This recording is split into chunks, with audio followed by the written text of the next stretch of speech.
హర్యానాలో ఓ ఆశ్రమంలో ఉంటున్న 80 ఏళ్ల వృద్ధుడిని అతని భార్యను గెంటేశారు నిర్వాహకులు. ఎందుకంటే అతను ఆశ్రమంలో జరిగే అసాంఘిక కార్యకలాపాలను ప్రశ్నిస్తున్నాడు. అంతేకాదు హిందీ ఇంగ్లీష్లో రాష్ట్ర ప్రభుత్వానికి లేఖలు రాసి తాట తీసేస్తున్నాడు.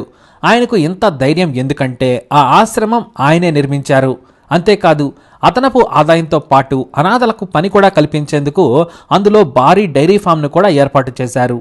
చిక్కటి స్వచ్ఛమైన పాలను అందిస్తూ ఆశ్రమానికి భారీగా ఆదాయం తెచ్చిపెట్టి బాగా నడిచేలా చేశారు. కానీ వయస్సు మీద పడిన తర్వాత ఆ బాధ్యతల నుంచి తప్పుకున్నారాయన. ఎప్పుడైతే ఆ వృద్ధుడు ప్రశ్నించడంతో పాటు అసాంఘిక కార్యకలాపాలను ఎండగట్టి ఉన్నతాధికారులకు ఫోన్ చేసేవాడో ఆ డబ్బుకు ఆశపడి అతని అడ్డు తొలగించుకోవాలనుకున్నారు. కొంతమంది రౌడీలు రాజకీయ నాయకులు కలిసి ఆయన్ను హర్యానాలోని కైతాల్ ఆశ్రమం నుంచి రాత్రి సమయంలో బలవంతంగా వ్యాన్లోకి ఎక్కించారు. ఆ తర్వాత అతని భార్యను కూడా వ్యాన్లో కుక్కి కొన్ని డబ్బులు చేతిలో పెట్టి బెదిరించి ఢిల్లీలో దించి వెళ్లిపోయారు. నా దేశానికి ఎంత దరిద్రం పట్టిందా అనుకుంటూ ఆ డబ్బులతో తన భార్యను తీసుకొని ఢిల్లీలోని డిఫెన్స్ కాలనీలోని 2 రూములున్న ఇంట్లోకి అద్దెకు దిగారాయన. అందులో తన భార్యతో బయట ప్రపంచానికి తెలియకుండా గడిపాడు. అయితే ఓ రోజున అతని భార్య హఠాత్తుగా చనిపోవడంతో ఆమె అంత్యక్రియలు చేయడానికి అతనికి ఓపిక లేదు. ఎందుకంటే అప్పటికే అతనికి 85 ఏళ్లు దాటిపోయాయి. దీంతో భార్య నగలు అమ్మి ఆమె అంత్యక్రియలను సంప్రదాయాలతో జరిపి పంపించారు. అప్పటి వరకు అతనికి డబ్బులు వచ్చేవి, ఎందుకంటే అతని కూతురు అప్పుడప్పుడు డబ్బులు పంపేది.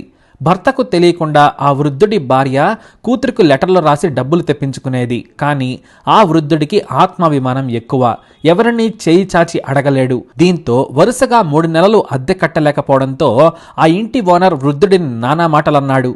నీకు నడవడానికి కూడా చేత కావడం లేదు, నా ఇంట్లో ఎందుకున్నావు, నిన్ను అనాథాశ్రమంలో వేసి వస్తాను, లేదంటే నా అద్దె కట్టు అని తిట్టాడు. మంచంలో పడుకునే ఓ 2 నెలల సమయం ఇవ్వు, నీకు మొత్తం ఇచ్చేస్తానని చెప్పారాయన. ఎందుకంటే ఆయన డబ్బులను ఇస్తారని కాదు, తోడుగా ఉన్న భార్య వెళ్లిపోవడంతో ఆయన మనోవేదనకు గురయ్యాడు. ఈ 2 నెలల్లో మరణం వస్తుందిలే అని ఆయన అనుకున్నారు. కానీ మరణం రాలేదు. మరునెల ఇంటి యజమాని వచ్చి నోటికి వచ్చినట్లు తిట్టాడు.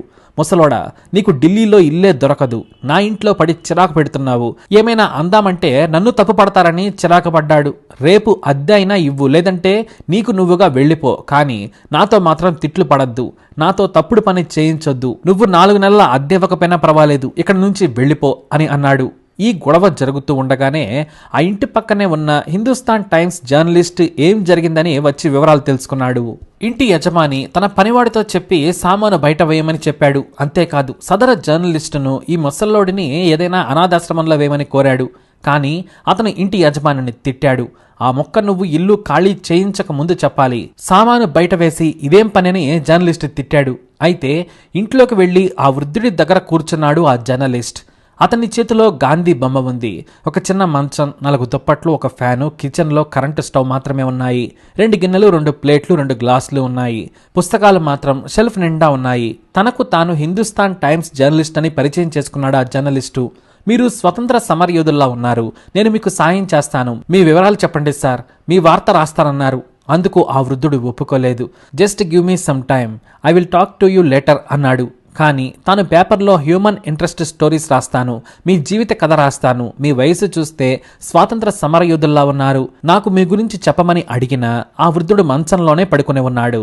బయట నిలబడి అరుస్తున్న ఇంటి యజమానిని ఆ జర్నలిస్ట్ పంపించేశాడు. నేను మీకు మొత్తం అద్దె ఇస్తాను, రేకుల ఇల్లుకు నువ్వు ఇంత సీన్ క్రియేట్ చేయనక్కర్లేదని 1000 రూపాయలు చేతిలో పెట్టి రేపు రమ్మని చెప్పి పంపించేశాడు.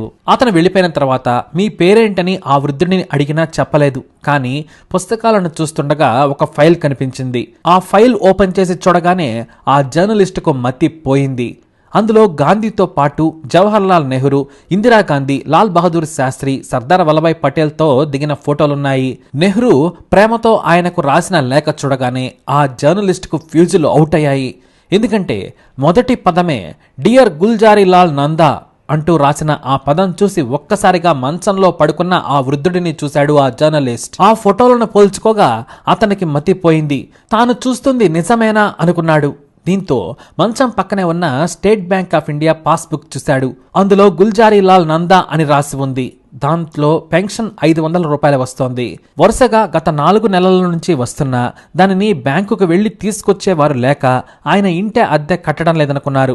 వెంటనే తన ఆఫీస్కు ఫోన్ చేసి గుల్జారీలాల్ నందా ఎప్పుడు చనిపోయారని సీనియర్ జర్నలిస్టులని అడిగారు. తాను ఆయన పక్కనే ఉన్నట్టు చెప్పకుండా ఈ క్వశ్చన్ అడిగారు జర్నలిస్ట్. ఆ తర్వాత చిన్నగా విషయం చెప్పారు.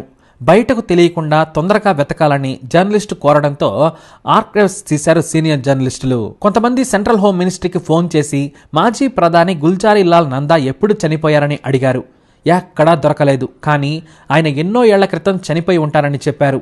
రికార్డులలో ఆయన పేరు లేదు. దీంతో మరో సీనియర్ జర్నలిస్టు ఆ వృద్ధుడి దగ్గరకు వచ్చి పోల్చుకున్నాడు.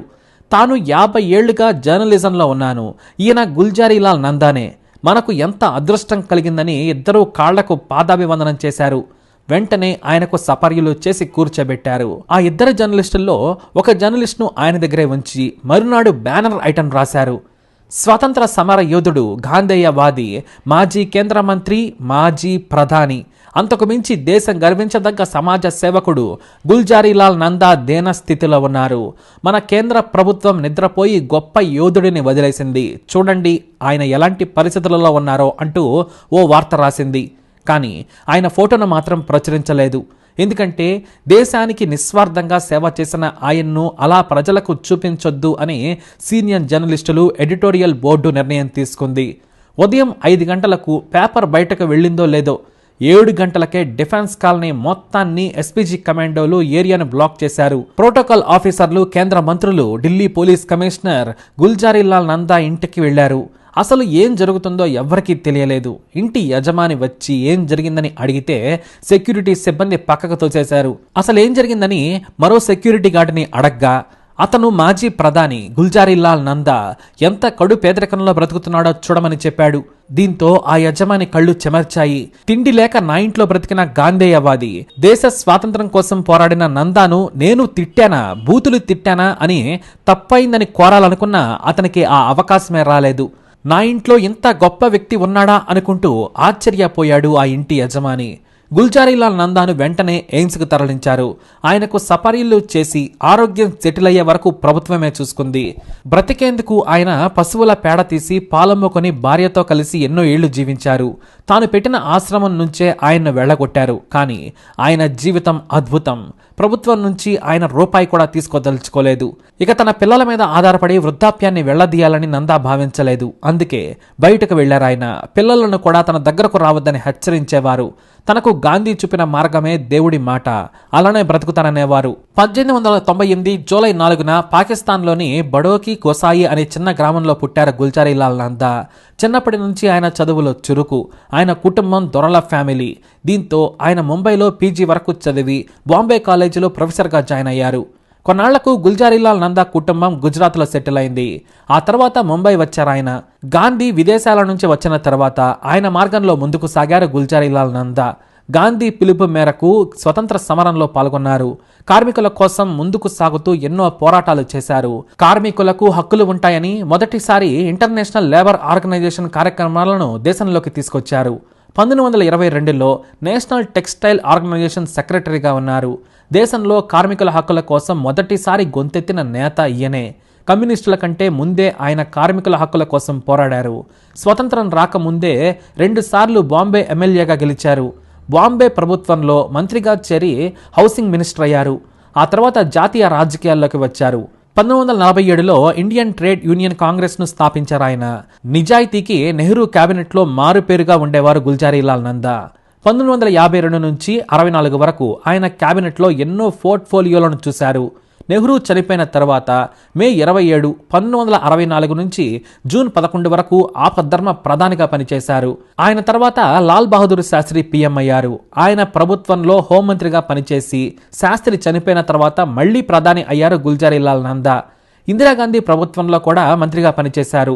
ఇక రెండోసారి కూడా ఆయన్ను మంత్రిగా పనిచేయమని ఇందిరా కోరినా తనకు రాజకీయాల నుంచి విశ్రాంతి కావాలని కోరారాయన. దేశ ఆర్థిక వ్యవస్థపై ఆయనకు అమోఘమైన పట్టుంది. ప్లానింగ్ కమిషన్ చైర్మన్ గా పనిచేస్తున్నప్పుడు తమకు సలహాలు ఇవ్వాలని జర్మనీ, ఆస్ట్రేలియా, యుగోస్లావియా ప్రభుత్వాలు ఆయన్ను తమ దేశానికి పిలిపించుకున్నాయి.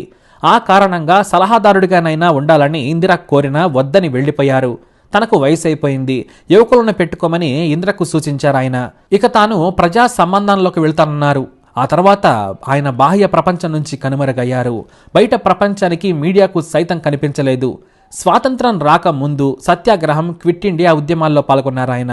ఆ తర్వాత కేంద్ర రాష్ట్ర మంత్రి పదవులు చేపట్టారు. భారత ప్రధాని అయ్యారు. కానీ తనకంటూ ఆయన రూపాయి కూడా ప్రజల సొమ్ము తీసుకోలేదు.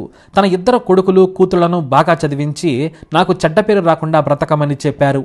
ఆ తర్వాత కొంత డబ్బుతో హర్యానా వెళ్లి పేదలకు అనాథాశ్రమం ఏర్పాటు చేశారు. కానీ దాని నుంచి ఆయన్నే నమ్మిన వారే వెళ్లగొట్టారు. దీంతో భార్య లక్ష్మితో ఢిల్లీలోని చిన్న ఇంట్లో అద్దెకు దిగారు. 94 ఏళ్ల వయసులో ఆయన బ్రతికే ఉన్నాడని ఒక విలేకరి కారణంగా బయట ప్రపంచానికి తెలిసింది.